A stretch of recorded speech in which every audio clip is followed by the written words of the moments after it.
Nous sommes en duplex avec Nadine Morano. Bonjour, députée européenne. Et vous êtes en direct de Strasbourg, le Parlement de Strasbourg. Merci d'être en direct avec nous ce matin sur iTélé. On vient d'entendre Claude Barthelone qui dénonçait ces critiques de l'institution judiciaire. En effet, est-ce vraiment une bonne idée, une bonne initiative de la part de Nicolas Sarkozy de s'attaquer à la justice? Écoutez, il a dit la réalité des faits. Quand vous êtes confronté à une juge engagée, militante, vous n'avez pas affaire à une procédure normale. Nous sommes dans une procédure politique, disons-le. Quel était l'intérêt de mettre en garde à vue pendant 14 heures Nicolas Sarkozy?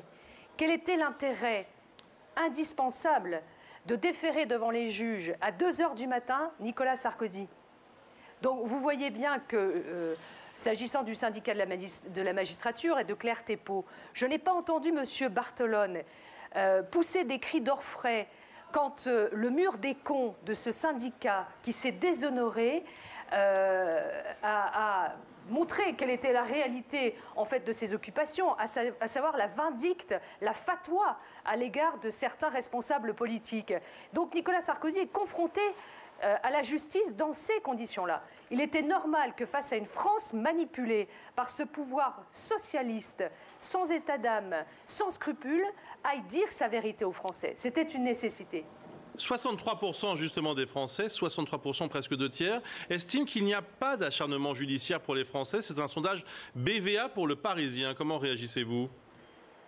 Je réagis en soulignant que vous omettez de dire que ce sondage a été fait bien avant que Nicolas Sarkozy n'intervienne à la télévision et dise sa vérité aux Français. J'attends de voir comment les Français vont réagir maintenant qu'il est venu dire publiquement sa vérité et ce qu'il a vécu au regard de cette garde à vue et au regard de cette procédure hors norme et, disons-le, unique en France envers un ancien président de la République. Nadine Morano, l'ancien président a expliqué qu'il prendrait une décision à la fin de l'été concernant la présidence de l'UMP. Est-ce que cette mise en examen ne risque pas d'handicaper son futur destin de président de l'UMP ? Écoutez, dans les conditions qu'il a exposées hier, voire une réalité d'une injustice, je vais vous dire, je pense que ça aura plutôt tendance, connaissant son caractère et son tempérament, à renforcer sa détermination. Parce que, rappelez-vous, il avait dit qu'il reviendrait sur la scène politique si des conditions particulières étaient réunies, à savoir la situation de la France assez désastreuse, qui est le cas aujourd'hui. Et je rappelais qu'ici, d'ailleurs, au sein du Parlement européen, on sent à quel point la France est affaiblie avec la présidence de François Hollande. Donc la France est dans un état désastreux. François Hollande nous avait dit que nous serions dans une France apaisée. Nous sommes dans une France aujourd'hui désespérée, voire exaspérée par la pression fiscale que nous subissons, par une hausse du chômage, par la compétitivité qui n'arrive pas. Et on voit bien qu'aujourd'hui, nous sommes même dans une France manipulée par le pouvoir socialiste. Donc c'est un état de fait qui fait que sans doute Nicolas Sarkozy aura et prendra peut-être cette décision de revenir en politique. Et je rajoute que la situation de notre famille politique nécessite aussi d'avoir un vrai leader et un vrai chef. Un dernier mot, Nadine Morano. Vous parliez à l'instant de manipulation. Hier, l'ancien président a évoqué une instrumentalisation politique. Oui. Pouvez-vous être plus précise et qui ciblez-vous ? Qui je cible? Écoutez, reprenez, vous êtes journaliste, reprenez les déclarations de M. Sapin au mois de mars dernier, quand il disait on va s'occuper, il disait exactement on va s'occuper des enquêtes de Sarkozy. Vous trouvez que c'est normal dans un pays où normalement la justice doit être séparée, séparation des pouvoirs? Vous avez un ministre qui dit cela.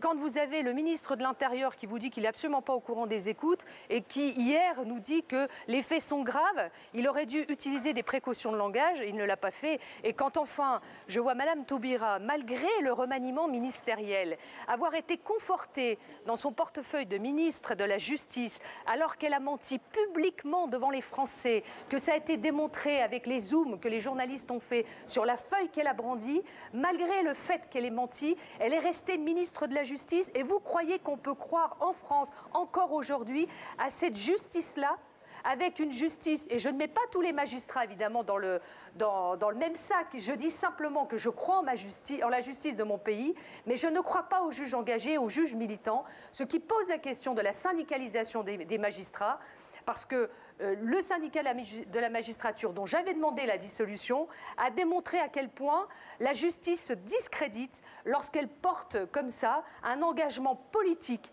et militant. Moi, je crois que la justice gagnerait à avoir le même comportement que l'armée et ne pas avoir la possibilité d'être syndiquée pour pouvoir exercer son métier dans la plus grande sérénité et en toute impartialité. Parce qu'aujourd'hui, ça n'est pas le cas. Merci beaucoup Nadine Morano. Au moment où nous terminons cet entretien, merci encore d'avoir été en direct avec nous. Nicolas Sarkozy sort à l'instant de son domicile du 16e arrondissement, comme vous le voyez sur ces images tournées en direct par les équipes d'ITélé.